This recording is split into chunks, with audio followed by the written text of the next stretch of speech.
दोस्तों सियाराम शरण गुप्त ने लिखा है, अभी समय है, अभी नहीं कुछ भी बिगड़ा है।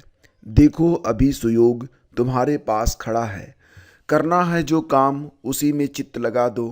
अपने पर विश्वास करो और संदेह मिटा दो। जी हाँ दोस्तों, जो कुछ भी समय आपके पास है, अगर पूरी एकाग्रता के साथ दत्तचित्त होकर आप उसका उपयोग करेंगे, आपको सफल होने से कोई भी रोक नहीं सकता है। ये संदेह कि परीक्षा होगी या फिर टल जाएगी, डेट कब तक की आएगी, मैं सफल होऊंगा या फिर नहीं हो पाऊंगा, या फिर आज रहने देते हैं कल से पढ़ाई शुरू करते हैं, ये संदेह आपको असफलता की ओर ही ले जाते हैं। इन पर विचार करना बिल्कुल भी आप बंद कर दीजिए और शुरुआत कीजिए और ये प्रयास करिए कि आज का जो समय आपको मिल रहा है, सभी को 24 घंटे ही मिलेंगे, आपको भी उतना ही समय मिल रहा है। तो इन 24 घंटों में कितना समय आप दत्तचित्त स्टडी, दत्तचित्त अध्ययन, दत्तचित्त समझते हैं ना, बिल्कुल मोटिवेटेड और बिल्कुल एलोन होकर आप स्टडी में दे सकते हैं। देखिए, मोबाइल फ़ोन जब ज़रूरत हो तभी इस्तेमाल करिए, स्टडी के लिए ही इस्तेमाल करिए। सोशल मीडिया से जितना अधिक आप दूर रहेंगे उतना ही बेहतर होगा आपकी पढ़ाई के लिए, आपके अध्ययन के लिए, आपकी सफलता के लिए। दोस्तों, यहाँ पर बात करते हैं असिस्टेंट प्रोफेसर परीक्षा के बारे में, साथ ही साथ टीजीटी पीजीटी परीक्षा के बारे में। आपने देखा कि तीनों ही परीक्षाओं की जो तैयारियाँ की जा रही हैं बोर्ड के द्वारा, तो उस पर जानकारी ये मिल रही है कि दिसंबर के अंतिम सप्ताह और जनवरी के यानी कि 14 जनवरी तक इन परीक्षाओं के आयोजन के बारे में विभिन्न परीक्षा केंद्रों से जानकारी मांगी गई थी हर जिले में। और फिलहाल जो अपडेट ये है कि सभी जिलों से सहमति बन गई है।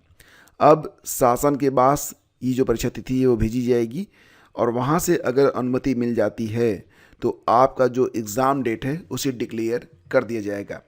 वैसे संभावना किस बात की बन रही है, तो देखो मैं आपको बता दूं कि संभावना जो है वो इस बात की सबसे ज़्यादा है कि आपकी जो असिस्टेंट प्रोफेसर की परीक्षा है ये तो इसी समय हो जाएगी, दिसंबर जनवरी के बीच में किसी दिन आपकी असिस्टेंट प्रोफेसर की परीक्षा करवा ली जाएगी।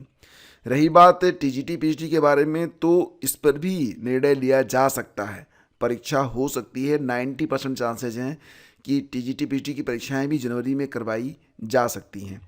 फिलहाल अगर हम बात करें, स्टडी ही आप कर सकते हैं और ध्यान दीजिएगा कि इस महीने के अंत तक, अभी आज 17 नवंबर है, तो आपको इस महीने के अंत तक एग्ज़ाम डेट्स देखने को मिल जाएंगी। और इस भरम में मत रहिएगा कि एग्ज़ाम डेट के बाद आपको 60 दिन का समय मिलेगा, ऐसा कोई नियमावली में इसका उल्लेख नहीं है। परीक्षाएं उसके पहले भी करवाई जा सकती हैं। तो फॉर्म अगर आपने भर दिया है तो अब आपको बिल्कुल रेडी रहना पड़ेगा। और इतना तो आप पढ़ ही लीजिए कि जब एग्ज़ाम डेट आए, मान लो आपको 30 से 40 दिन का समय मिलता भी है, उसमें आप अपना रिवीजन कर सकें। तो समय बर्बाद करने का समय अब गया, ठीक है, क्योंकि एक तो प्रतियोगी बहुत ज़्यादा हैं, ऊपर से सीटें कम हैं, ऊपर से अब आपको समय भी कम मिलेगा। तो डेफिनेटली आपको मेहनत करनी पड़ेगी और इसका कोई शॉर्टकट मुझे पता नहीं है। आगे बढ़ते हैं और एक और भी अपडेट मुझे मिल रही है और अपडेट ये है एल.टी. गेट से संबंधित। एल.टी. गेट का जो अगला विज्ञापन है, ये विज्ञापन 2025 का पहला विज्ञापन हो सकता है, ठीक है। और 2025 का जो कैलेंडर होगा उसमें परीक्षा तिथियों का उल्लेख भी किया जाएगा कि एल.टी. गेट की परीक्षा कब होगी। ये भी जानकारी मिल रही है कि एल.टी. गेट की परीक्षा प्री और मेंस, ठीक है। तो एल.टी. गेट में जो है प्री और मेंस की व्यवस्था भी यहाँ पर कराए जाने के बारे में जानकारी मिल रही है। अगर शासन से अनुमति मिल जाती है तो एल.टी. ग्रेड में प्री और मेंस की व्यवस्था कर ली जाएगी। तो फिलहाल तो आप लोग जो आपका करंट अफेयर है उस पर फोकस करें, स्टैटिक जीके पर भी फोकस करें, स्टडी में लगे रहें और आपका जो सब्जेक्ट है उस पर पकड़ बनाए रखिए, नोट्स वगैरह बनाते रहिए ताकि जब भी ये परीक्षा हो आप उसमें सफल हो सकें। शिक्षा निदेशालय के पास रिक्त पदों का ब्यौरा आ गया है और जल्द ही इसे यूपीपीएससी यानी कि उत्तर प्रदेश लोक सेवा आयोग को भेजा जाएगा। देखो, नवंबर बीत चुका है, दिसंबर में विज्ञापन आने की संभावना नहीं के बराबर है। जनवरी में इसका विज्ञापन हर हाल में आपको देखने को मिल जाएगा। और फ्रेंड्स आगे बढ़ें तो देखो, बिहार लोक सेवा आयोग ने एक नोटिस जारी किया है।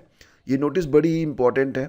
आपको पता ही है कि बिहार लोक सेवा आयोग की जो पीसीएस प्री की परीक्षा है यह 13 दिसंबर को होने जा रही है।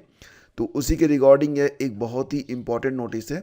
कहा जा रहा है कि एकीकृत 70वीं संयुक्त प्रारंभिक प्रतियोगिता परीक्षा के आयोजन की तिथि 13 फरवरी से बढ़ाकर 19 जनवरी 25 किए जाने के संबंध में विभिन्न सोशल मीडिया प्लेटफॉर्म और समाचार पत्रों में भ्रामक एवं फर्जी सूचनाएं प्रचारित की जा रही हैं। तो ध्यान देना इस पर कि यहाँ पर जो ये डेट आपको मिल रही है ना 19 जनवरी वाली, ये फेक है।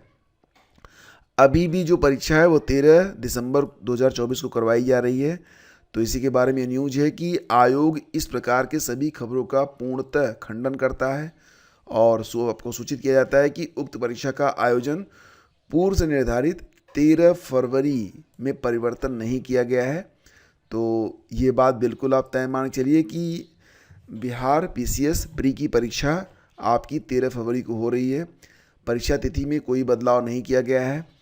किसी भी अखबार में और किसी भी सोशल मीडिया में अगर आप ये जानकारी प्राप्त कर रहे हैं, आपको दिखाई दे रहा है, वो फेक है, क्योंकि ऑफिशियल डिक्लेरेशन यही है कि 13 फरवरी को बिहार की पीसीएस की प्रारंभिक परीक्षा करवाई जाएगी। और ये आप देख सकते हैं परीक्षा नियंत्रक ने 16/11/24 को ये नोटिस जारी की है।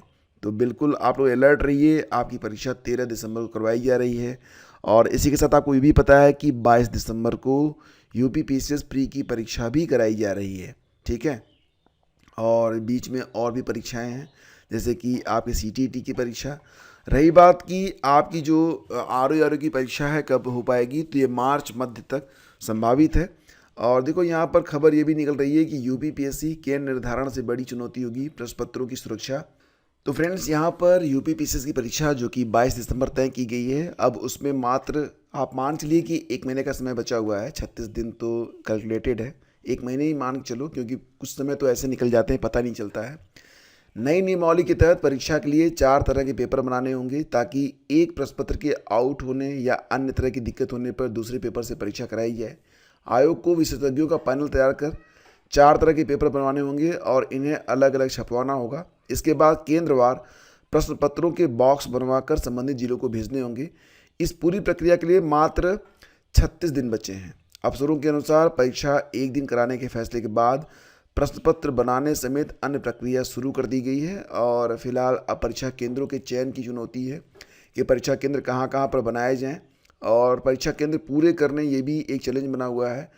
यहाँ पर लंबी कवायद के बाद प्रयागराज में मानक के अनुसार करीब 60 केंद्रों की तलाश पूरी हो पाई थी। इसके लिए जिला प्रशासन ने विश्वविद्यालय और तकनीकी संस्थानों से भी मदद मांगी है। अब प्रशासन को दोगुने केंद्रों का चयन करना पड़ेगा। आयोग का पत्र तो अभी जिला प्रशासन के पास नहीं पहुंचा है, लेकिन मुख्य सचिव ने शुक्रवार को वीडियो कॉन्फ्रेंसिंग में स्थिति से अवगत कराने के साथ केंद्र के निर्धारण के निर्देश दे दिए थे। फिलहाल अब परीक्षा केंद्रों के लिए व्यवस्था जो है की जा रही है। ऊपर से चैलेंज ये है कि आरओ की जो परीक्षा है इसे भी एक दिन में कराने के लिए जो अभ्यर्थी हैं लगातार मांग कर रहे हैं। और फिलहाल आरओ में आपको ये भी पता है कि परीक्षार्थियों की संख्या लगभग 11.25 लाख के आसपास है। तो यहाँ पर परीक्षा केंद्रों की संख्या पीसीएस के लिए जो परीक्षा केंद्र बनाए जाएंगे उनसे भी डबल व्यवस्था करनी पड़ सकती है। तो मांग यही की जा रही है कि आरओ की जो परीक्षा है वो भी एक ही दिन में कराई जाए। और फिलहाल इसके लिए प्रयागराज में एक बैठक भी हुई है। अभ्यर्थियों ने कहा है कि अगर इस पर जल्द निर्णय नहीं हुआ, यानी कि आरओ अगर एक दिन में कराने के बारे में बात नहीं की जा रही है, तो फिर से आंदोलन होगा। यहाँ पर कहा गया है कि उनका कहना है कि अगर जल्द निर्णय नहीं हुआ तो आंदोलन होगा। पार्षदों की बैठक में भी पीसीएस की तरह आरओ प्रारंभिक परीक्षा एक दिन में कराने की मांग की गई है। बैठक में तमाम अभ्यर्थी जो थे वो मौजूद रहे हैं। तो इसी के साथ आपको बता दें कि महाकुंभ के कारण यूपी बोर्ड की परीक्षा मार्च में होगी। आपको पता ही है कि कुंभ के लिए जो तैयारियां हैं शुरू कर दी गई हैं।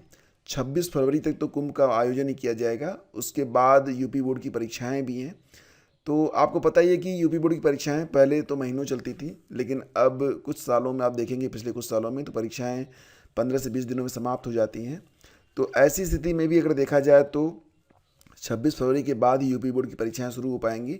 और अगर 20 दिन में परीक्षा समाप्त भी होती है तो मतलब मार्च तक तो परीक्षा जाएगी। इसके बाद ही आपकी जो अन्य परीक्षाएं हैं आरओ, यूपी टीजीटी, पीजीटी वगैरह वो करवाई जा सकती हैं, अगर यूपी टीजीटी पीजीटी पोस्टपोन होती है तो। अदरवाइज हो सकता है कि टीजीटी की परीक्षा तो पहले ही करवा ली जाए, क्योंकि इसके बारे में परीक्षा केंद्र भी मिल गए हैं। बस शासन अगर ग्रीन सिग्नल दे देता है तो आपकी जो परीक्षा है वो बिल्कुल नियत समय पर करवा ली जाएगी। तो सारी जानकारी यहाँ पर इसी प्रकार से है। और फिलहाल यही आज की अपडेट्स भी हैं। और देखो फ्रेंड्स, अगर आप करंट अफेयर पढ़ना चाहते हैं, स्ट्रेटेजी के पढ़ना चाहते हैं, RO, UP PCS, LT grade या फिर किसी भी अन्य प्रतियोगी परीक्षा के लिए जीएस की तैयारी करना चाहते हैं, तो आप ओनली जीएस हमारा जो नया यूट्यूब चैनल है उसको सब्सक्राइब कर लें, उसका लिंक आपको पहले कमेंट में दे दिया गया है, तो उस पर क्लिक करेंगे और चैनल पर आप पहुंच जाएंगे, सब्सक्राइब कर सकते हैं। और देखो यहाँ पर आरओ और यूपी पीसीएस के लिए डेली 50 की एक सीरीज चलाई जा रही है, जिसमें हम प्रतिदिन आपके लिए 50 प्रश्नों का रिवीजन करवाएंगे और ये प्रश्न आपकी परीक्षा के लिए बहुत ही इंपॉर्टेंट रहेंगे। तो इसका जो पहला पार्ट है आज से स्टार्ट किया जा रहा है। आप सभी का मोस्ट वेलकम है, एक बार जरूर आएँ क्लास में। Thank you so much, have a great day, जय हिंद।